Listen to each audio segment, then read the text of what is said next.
Bonsoir, bonsoir, bonjour. C'est Congo News 24. Chers téléspectateurs, comme toujours avant de commencer notre émission, nous disons toujours merci à Dieu, merci à nos chers abonnés et téléspectateurs qui nous suivent partout dans le monde entier et en RDC. Chers téléspectateurs, ma première émission à l'élo, et ça une émission moko spéciale, bande konanga. Donc, point, boyebi kaka toujours ya kuyinda. À la une, chers téléspectateurs, Namiba, batzane sengo moko osaka nangoti. Fati relance la Miba, ou ezala qui détruit par Kabila, ancien gouvernement. Bande konanga boko mona extrait vidéo, boko mona sengo ni nezana minière de Bakwanga. Alors, tu peux développer mon émission. Deuxième point, chers téléspectateurs. Obalobaka et Yindi. L'entourage de Kamere a peur. Ce week-end 17 octobre 2020, on a frôlé le pire, a confirmé son assistant de INC. Balobi, bango bazo mona lokola ke Kamere, donc à quoi kufa. C'est le bango. Alors, pourquoi tout le baiser à Kouinda? Parce que le tribunal de grande instance a jamais correspondre bango. Te, oyaki malade, zalawana, après, ozo zonga na makala. Et ça ya Kouinda, pesi yindi émission oy. Troisième point, chers téléspectateurs. Kankondi sort de son silence. Interview à Bruxelles. Bande ko interview à ça na RTBF et Bele peut-être beaucoup à Kolanda. Alors a touché tous les points. À l'opinionso. Nous n'allons pas lancer dans une chasse aux sorciers, mais autres au sala. Makambu DG Zomona. Na niveau ya justice. C'est-à-dire, ba loi mina kusakata. Peuple a télémela kiango. Boko yoka kankonda alobi. Alobi ke bantu tozo tambwa na bango. Bango moko bakozala juge na ba acte na bango. Donc, oyoka ka message ya zolo bezaka fachi ya zolo. Bande ko toyebisa ki bino. Ke bazo tambola na bato yo. Le passé na mozaki mabe, justice kozwa bango d'une manière d'une autre. Et ça ya koyinda. Toko développer ensemble. Alors, chers téléspectateurs, parlons ya Miba. Minière de Bakwanga. Montignon solaire à Mobutu, on parlait de Miba. Minière de Bakwanga. Diamant et loko pamba na Kasai. Diamant, bandeko. Yango, ancien gouvernement na biso na yibité. Ce qui mission na bango ezaleka ko détruire RDC ko boma donc bino bomona na lisusuti. Je me demande izina munene bo oyeba na monde entier minière de Bakwanga izine wana bo boma yango bo sala ba izine na bino fictif mukuna to pesi au raison. Toujours avec Mukuna. Mukuna lobi ke ba société nyonso wana ba boma yango. Wapi be hélicoptère ya Miba. To komi na po ya Mukuna. Fati atali gauche. Atali droite. Akuti Miba. Ah ben non. Ça ce n'est pas Miba. Ongana yebinga Tshisekedi. Ce n'est pas possible. Fatia Sali passe. J'en suis sûr. So mon Fatia Juba décision ndenge wana na mwa mbongo mukio tozana mona trésor public. Prendre une décision directe. Ayibaki ki o ezali société ya RDC oyo peuple congolais ayebi et pas wapi diamant na biso masolo ebetamaka. Miba ebunga. Masolo nango kutu na lera Kabila et yokana kalisusu te par terre. mokili eza mabe bandeko na ngai. So na otala gouvernement oyo na tali gouvernement la Kabili na batu na ye bato baza mabe. Entre temps miba ne marche, il n'y a rien qui marche. Bango bazana ba société na bango oyo ependaka ba diamant ezobima na libanda RDC eza koteka mayele mabe ya batu. Yango Kankonda répondre ba Belge, Kankonda lobby, nous ne sommes pas là. Que to ke na ba caniveau nyos to fouiller partout les passés tout ça. Mais ba acte na bango ba kozala coupable ba acte na bango. Journaliste belge a tout nié quand. Mais to ko beb sa po on a dit. Et ça somme to zo ya na po on a bandeko. Batou yo ba détruit RDC à tous les niveaux. Économiquement, financièrement, impunité. Donc, peuple a tika la neka kabongo. Bandeko ba Congolais na efsa bino mbana mbala na be mission. Totalement. Soki bomoni bandeko na yo ya mibaso moni minu libanda. Bazo kumisa Félix Tshisekedi bondi mati. Alors, Fachi a pris la décision de relancer la MIBA. Félix Tshisekedi instruit le décaissement immédiat de 5 millions de dollars à Salaki en Mikolo et Lekaki. Il y a cela 2 mois passés, 2 mois, 3 mois passés. À Salikaka 5 millions à Salaka en Bandekonangai. 5 millions Sali Makambu. Boko mona vidéo. Do bata MIBA babi production et zongi. Sotal déjà au bas diamant ba bimisi et ça somme. Alors sans plus tarder, tout à l'heure, Ndeni Miba a relancé. Bon, on continue mission. Puis du gouvernement de la République, la société minière de Bakwanga vient de relancer ses activités de production. Après seulement quelques heures de travail, 78 carats de diamants sont déjà piqués dans la centrale de triage. Un motif de satisfaction pour le directeur technique de la MIBA, Corneille Mbikaï rassure que la production est repartie de plus belle. L'impossible n'est pas bas. Tout est possible. Nous avons été engagés dans cette entreprise pour relever ce défi. Nous allons produire. La production ne va pas s'arrêter. Et surtout, avec l'accompagnement du chef de l'État. Pour une bonne traçabilité et certification de la production, la division provinciale de mines ainsi que le CIC sont mis à contribution. La MIBA ne peut pas accéder à ce coffre-là sans que le CIC soit là. Et puis de deux, nous suivons, comme je venais de le dire, de plus près la production journalière. Si nous ne sommes pas là, on ne commence pas le travail, on nous attend. Dès que nous sommes là, on démarre le travail. Par cette descente à la centrale de triage et au massif 1, le directeur général intérimaire Ponin Lukusa a voulu non seulement palper de ses doigts l'effectivité de cette reprise, mais aussi exhorter ses collaborateurs à bien travailler pour ne pas trahir la volonté du chef de l'État de relancer les activités de production à la MIBA. Et les moyens là que la République met à notre disposition, parce que, attention, ici là, il y a la volonté du chef de l'État de développer le pays. Et le pays, c'est le Kasaï avec, la MIBA avec.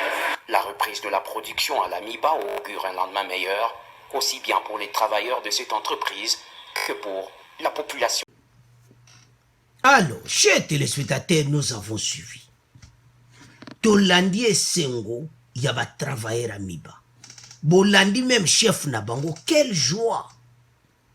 Pourquoi? Parce que Bandima quitté Makamaboueko Salama. Balobi sans les chefs de l'État, sans Félix Tshisekedi, MIBA ekepona libela. Yaole natala kaba Congolais. Bozo monati. Facha yibikazo travail na batuana. Bokolanda Kankonde bande konanga une émission oyo bokoyoka. Il a tout dit. Monsieur Fachieza Kitoko. Batu oyo baye ba bomi ba société nyonso de l'État. Ba société l'État ba bomi yango et puis basali ya bango ndambu. Ah, évêque Mukuna. Évêque Mukuna avait tout dit. Évêque Mukuna tuni Kabila wapi ba hélicoptère ya miba. Botala bino moko niveau mibe komaki. Na be hélicoptère nango. Tebi kutute. Bateka yango. Tout a été vendu miba par terre. Et c'est bateau balingimbo kabango. Et puis il y a un groupe d'individus ba monaka RDSO ba joa yango ba vanda place mobo ba salaka ba kop na bango. Et koskende na bino boko kende. Mais toujours na pon. Ça me fait mal en tant que Congolais. Il y a cela que 3 mois passés, 2 mois même, Fachi a décaissé 5 millions de dollars au trésor public. Dans la société n'inzo produit. Bongo l'herba ko zoya mingi. Société ko zonga. Bino coalition au pouvoir. Qu'est-ce que vous allez dire aux Congolais? Qu'est-ce que vous avez fait? Bande konanga. Facha yebi kazo travailler na bateau ba échoua. Bobi so tambola na mutu esi mutu wana do apolani kako. Tala mutu wana zane ka mutu ba échec. Il faut zana stratégie. Parce que yo poko pola. Do facha zo tamana batu moko. Pe placer à Sanza bango. Pe ba yebi na bango ke pe placer Sanza bango. Osio mona batu mobimba. Ndenge bazawana. Bazo talaka be intérêt na bango moko. Bayebi ke peuple congolais lingane bisoti. Alinga bino comment? Izineti miba. Bobo mayango po bosala ba société fictive. Évêque Aloba. Basala ba société na moya ba ndambu. Ce n'est pas moi qui le dis. Évêque Aloba kiam. Évêque Mukuna eba konde. Wapi be hélicoptère amiba. Bateka. Ba bomi société. Ba créer a bango. Congolais tozana posa na ote. Tozana posa mbongo na biso. To kaboli na kate ba poche na biso. To kolia na ba famille na biso. To se bandaku na partout na monde. Na ba poto partout. Tozana ba milliards na ba banque. Ndenge ba vandiwa. Nde ba vande so total ba contre mona poto. To banaka okanga moko moko. C'est combien RDC ko récupérer. Mais era ngwe kokoka. Era ngwe kokoka.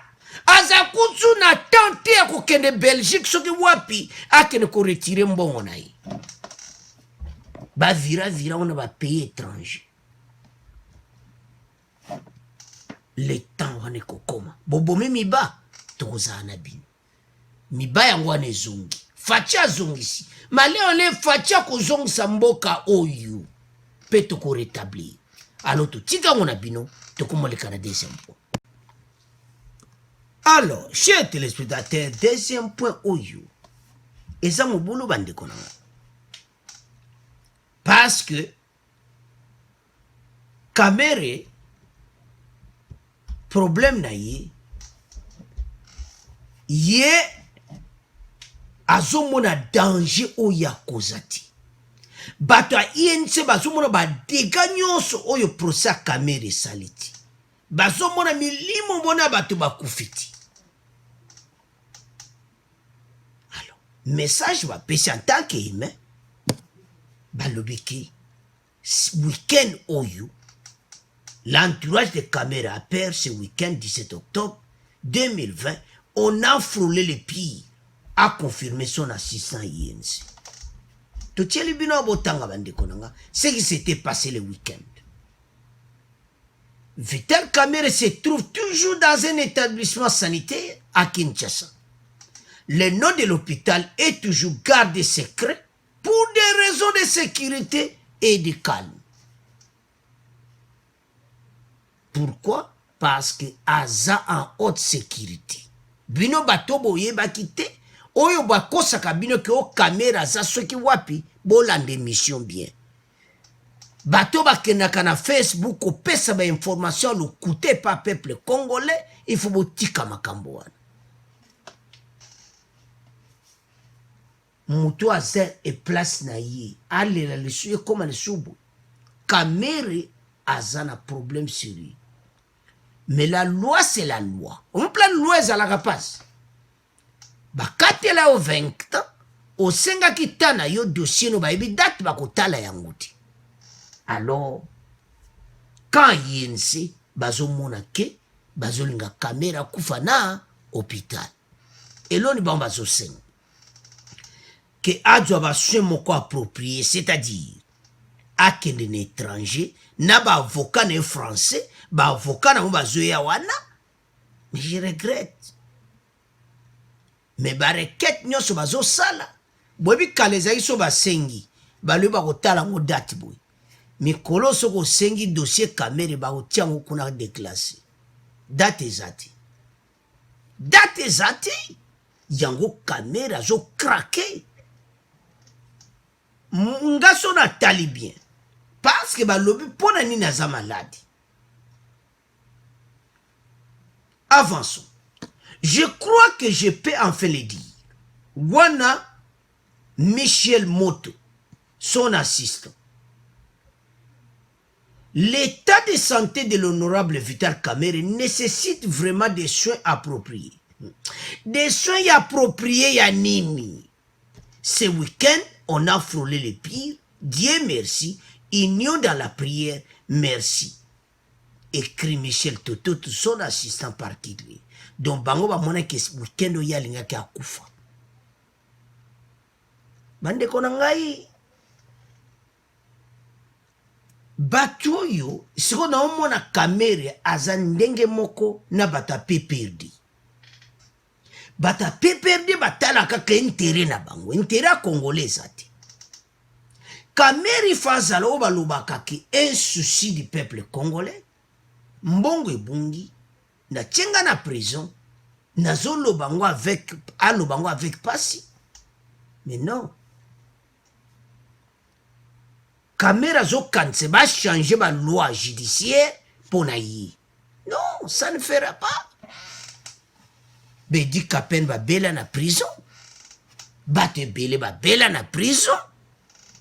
Mukuna bela na prison. Ba traitement kaka kuna. Yazo senga spécial traitement. Si quoi le connaît zo sa na ka Kamere kobanga. Balobie. Tribunal de grande instance a répondu à Kabangote. So ba kotika ko tia kuna. Oh, ba classé ango. Ba date nango ba kopesa bango. Zela zela. Ou zele. Et akati. Alors, les camps Kamere, bazana kobanga pour le moment.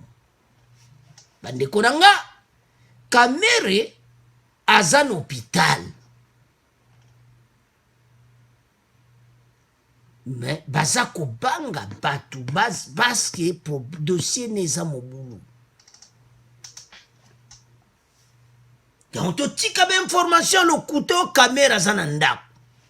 So tangue mission, tangue information yo au vandinier.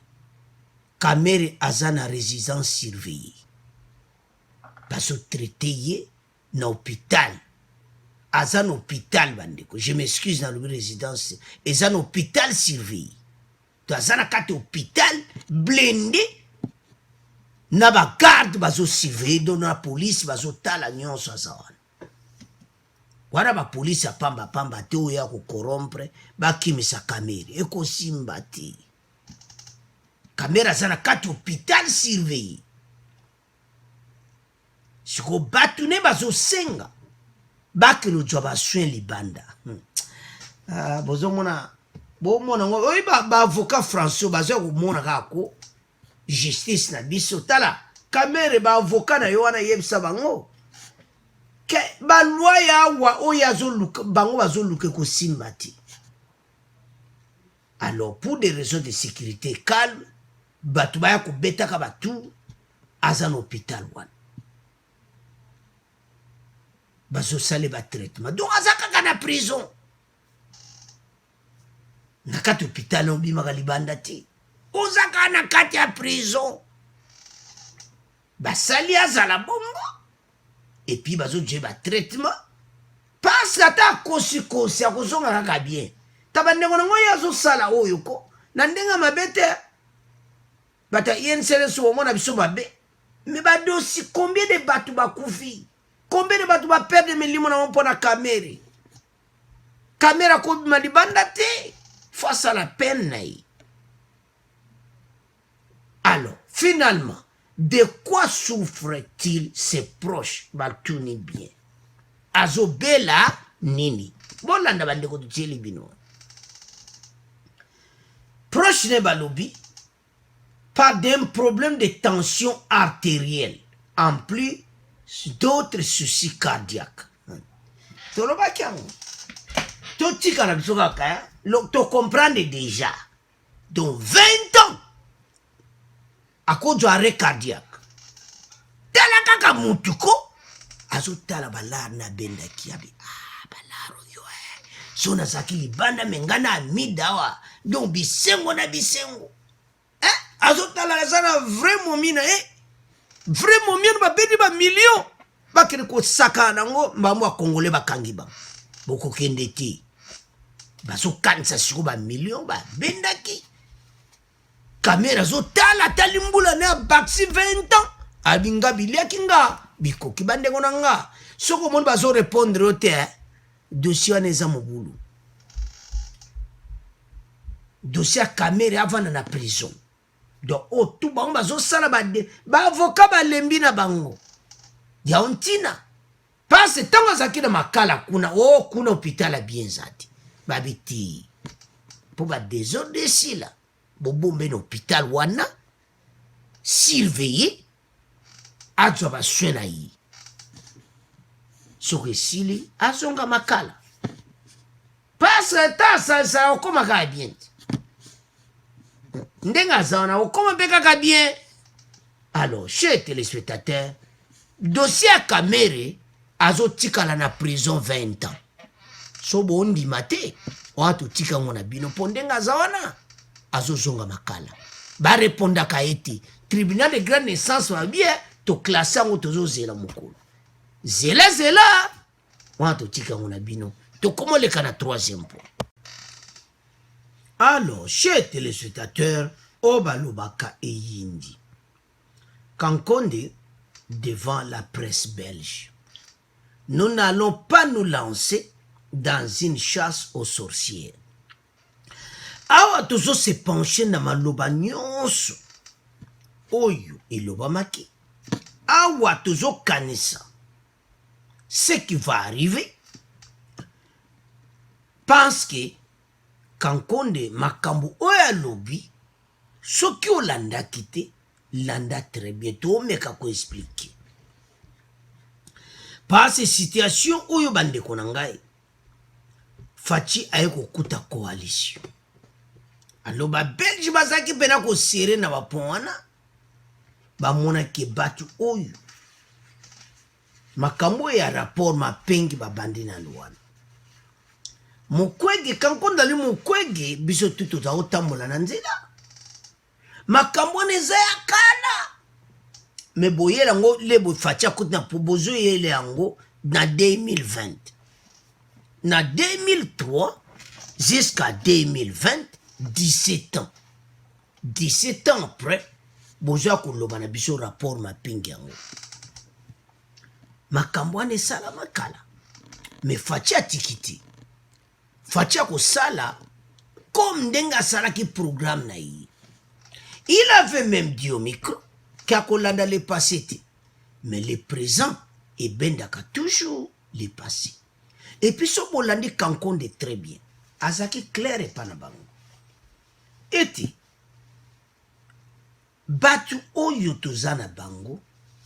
Tozo keena bango.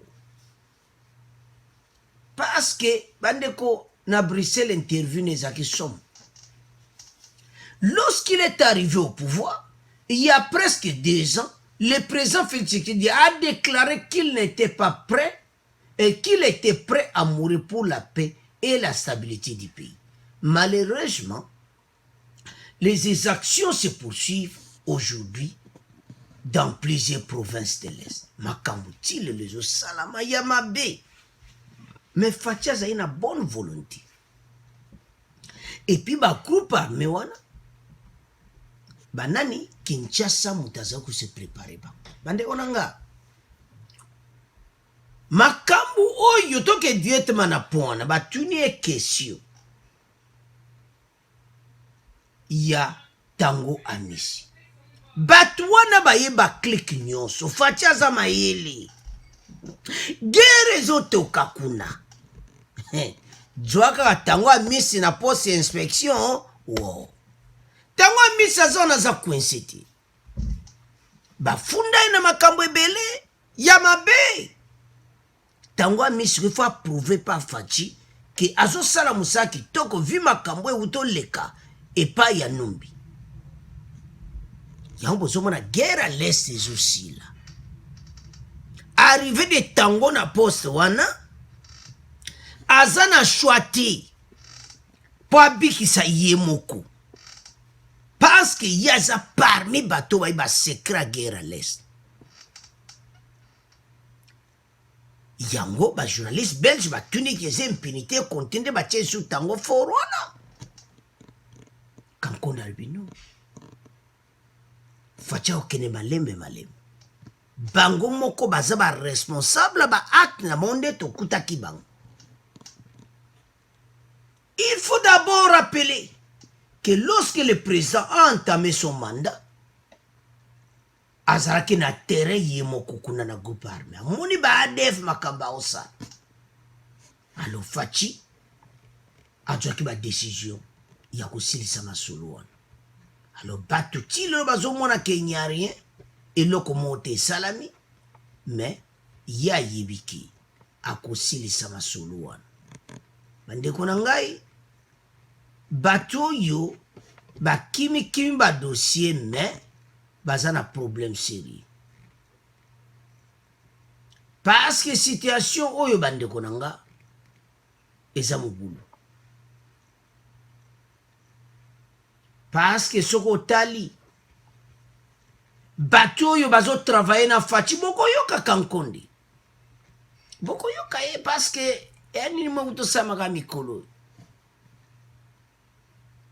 À quel point par point bato ne pour moi justice abi justice ça pende vandi. Azé ça mo directement nenga accord ki boyebi que même ministre de justice dessus du ministre abiso moko. Wana balongolié.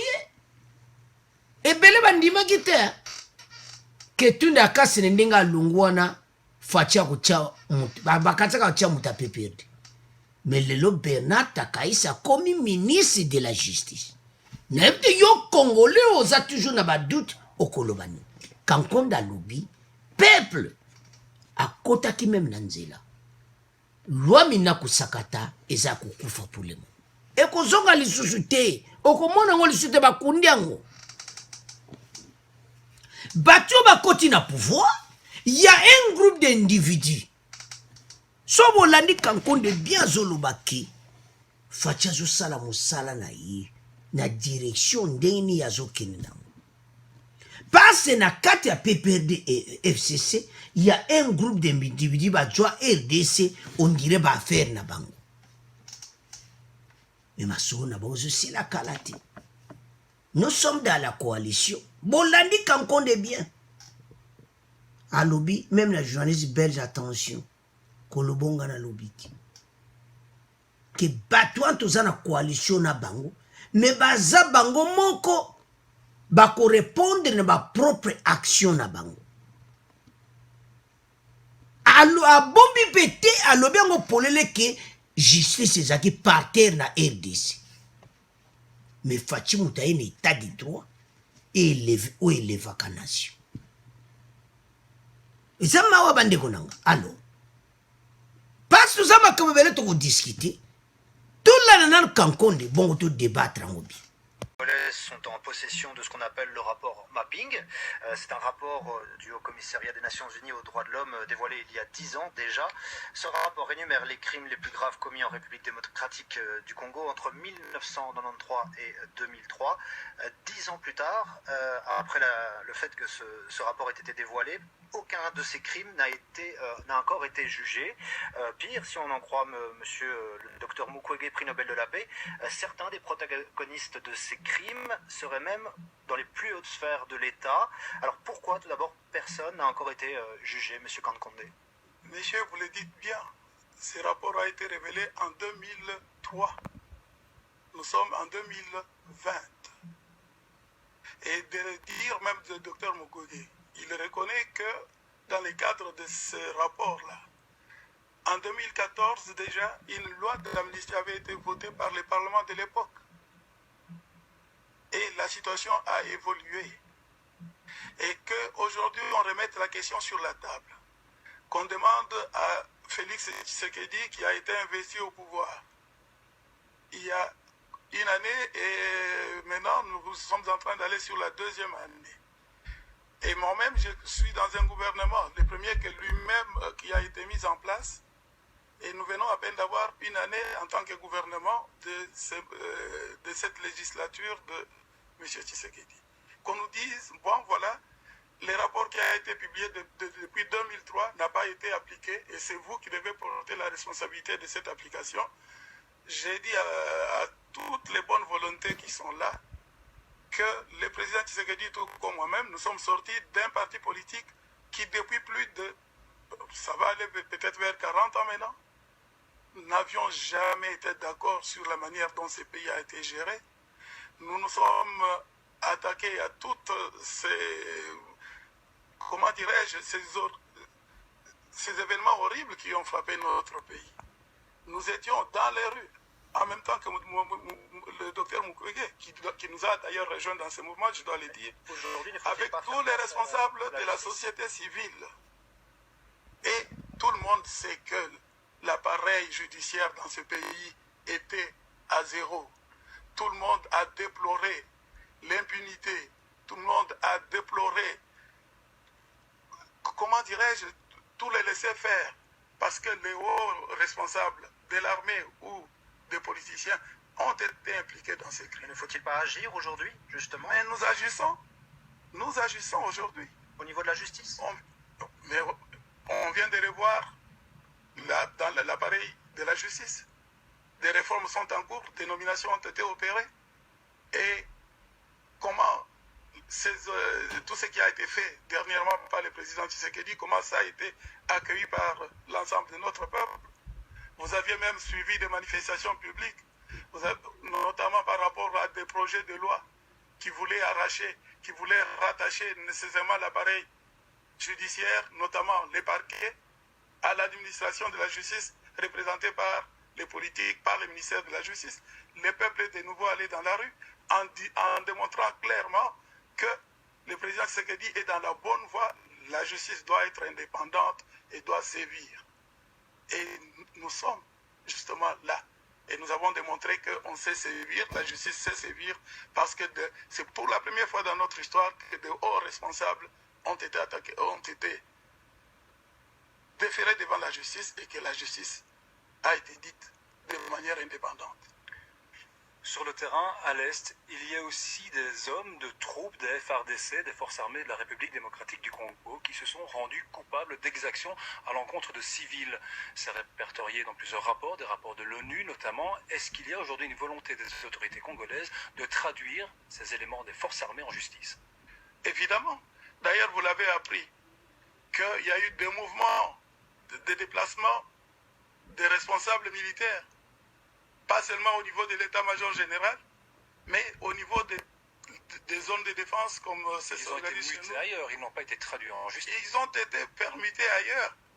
Et ceux qui se sont rendus coupables des crimes, je vous assure que la justice les rattrapera. Je peux aussi ajouter un fait, qu'au moment où le président Tshisekedi a été investi, il a proclamé sa volonté d'abord de ne pas regarder dans les rétroviseurs pour aller creuser dans les caniveaux. Mais il s'est engagé qu'à partir du moment où lui a pris les affaires en main, tout crime, tout acte délictuel quel qu'il soit, devra être poursuivi. Pourtant, Et de là, on ne peut pas me dire qu'il y a des crimes qui se sont commis sous son mandat et qui sont demeurés non documentés, non enquêtés et non déférés devant la justice. Pourtant, le président Tshisekedi a nommé comme inspecteur général des FARDC le général Amissi Kumba, dont les responsabilités dans les exactions à l'Est ont été soulignées notamment par Human Rights Watch, par les États-Unis, par l'Union européenne notamment. C'est un choix qui laisse un petit peu ce goût d'impunité. Nous ne sommes pas dans un choix qui laisse le goût d'impunité. Je vous ai dit encore une fois qu'il s'est engagé devant et l'opinion nationale et internationale qu'il n'ira peut-être pas creuser dans les caniveaux, mais qu'à partir du moment où il est là, on avance et tout ce qui va se commettre pendant que lui est aux affaires, il va s'assumer. Ça, c'est ça l'impunité, monsieur le ministre, c'est ne pas revenir revenir sur le passé. Je continue. Nous ne sommes pas dans une révolution. Nous sommes dans un régime qui a pris le pouvoir par au-dessus, par des mécanismes démocratiques. Et nous dirigeons ce pays-là dans une coalition avec les partenaires qui, eux, hier, ont eu la responsabilité de la gestion du pays et qui peuvent être interpellés comme étant les premiers responsables de leurs actes. Et nous disons ceci, nous ne sommes pas là à la chasse à la sourcilière. Nous avançons et que ceux qui, de manière notoire et autre, ont commis ce genre d'actes, dans un premier temps, le principe était que nous ne les alignions pas dans la gestion des affaires avec nous. Dans un premier temps, ça veut dire que dans un deuxième temps, nous allons sévir, ça c'est évident. S'ils continuent dans nous allons sévir ça. Mais les actes qui datent d'avant l'arrivée au pouvoir du président Tshisekedi sont considérés comme quoi? On va les effacer alors? Je n'ai pas dit qu'on allait les effacer. On ne va pas les poursuivre en tout cas, c'est ça que vous nous dites. On ne va pas fouiller dans le caniveau, c'est l'expression que vous avez utilisée. À son temps. C'est une question de timing, donc ça vient. Non, ne me faites pas dire ce que je n'ai pas dit. Ne me faites pas dire ce que je n'ai pas dit. J'ai dit simplement que le monde ne se construit pas en une journée. Vous ne pouvez pas aller creuser tout ce qui s'est passé comme crime dans le pays en venant nous le mettre sur la table en disant nettoyez-nous toute cette saleté et en une journée que le pays soit propre. Mais si vous avez les noms... Parce que c'est... Oui, comment? Si vous avez les noms de personnes qui sont responsables... Les noms, parce que vous êtes en train de me citer des noms, vous les avez. Alors, il fallait attendre de 2003 pour attendre 2020 et venir nous demander, allez, messieurs, qu'est-ce que vous faites? Si je vous comprends bien, monsieur le ministre, ce que vous nous dites aujourd'hui, c'est qu'il est impossible pour les autorités congolaises en place de poursuivre des gens pour des crimes qui ont été commis avant l'arrivée au pouvoir de cette nouvelle autorité? J'ai dit que nous sommes dans un processus progressif. OK? Et dans ce processus, nous sommes ensemble. Nous sommes dans une coalition. Cette coalition qui hier ne regardait, donc dont certains partenaires ne regardaient même pas l'existence de cela. Et c'était un comportement normal. Et si aujourd'hui, nous avons un choix à faire pour pouvoir jeter les bases d'une société réellement démocratique et où la justice se dit comme dans tout pays normal, eh bien, admettez que nous puissions mettre cette construction en place. Et c'est à cela que nous sommes en train de nous atteler. Alors, chers téléspectateurs, nous avons suivi. Abana na ma rapport ma ping Dr Mukwege et tout ça parce que Dr Mukwege azalaki na bango contre gouvernement oyo. Et puis mutu nyonso ayibi que tozaki na bango contre gouvernement oyo. Et puis makambo nyonso oyo gouvernement basalaki ba correspondre na ba acte na bango. Parce que bandeko na ngai batu oyo makambo esala makala baye nango lelo 20 ans après mais fachi aboyi kakati asaka na bonne volonté parce que esa bandeko na so ba congolais ba kufa yabo mwana émission passée Bitakwira zo yebisa Ruberwa etozotambwa na makila ba Congolais na maboko. Ba rapport mapingi onyonso ba Ruberwa bazana kati ba dossier. Parce que Fatida a continué à pouvoir. Lors de son investiture, le président Tshisekedi a aussi été très clair en annonçant qu'il n'avait pas l'intention de regarder dans les rétroviseurs ni de creuser dans les caniveaux. Il s'est engagé à poursuivre tout acte délictueux commis à partir du moment où il a pris les affaires en main. Et on ne peut pas dire qu'il y a eu des crimes sous ce mandat qui n'ont pas été déférés devant la justice. Banda Fatialou à côté, boye bisabiso. Mandat crime ni ne sarami muto balandeli. C'est ça le pays. Abombite pande konanga bato bazaba ndoki o bazo travailler na Fachi. Kankonda bombite molandi wana que chaque chose a un temps. On n'a pas construit Rome en un jour. Bato nyonso bakofuta. Oyo nyonso basalaki na etis. Bandikuta na tali interview na bia. Voilà. Azoloba avec posa. Oyo kaka vrai Congolais. Azoloba ngona pasi na motema. Mboka na ngai. Un lobby Basile Longo, un groupe d'individus. Et puis tu es bango. Clique na bango. Et bandaka na 1 plus 4. Bazatu na ba boulou na ba yanango. Mais makambo e koyela bango. Tout ça. Recensement bientôt en marche. Il y en a qui seront marchés, donc on denga yaki na makolo ba bakse pe sapato na kaka zungi denga yaki. Vous avez suivi Boulanda qui makamwe bele bande konanga. Alors, tant boyo ki kankonde wana ke nzela mo boy donc Fatia zo ke na makambo o yora son tangwe kokoka. Même question na batuni a tango fo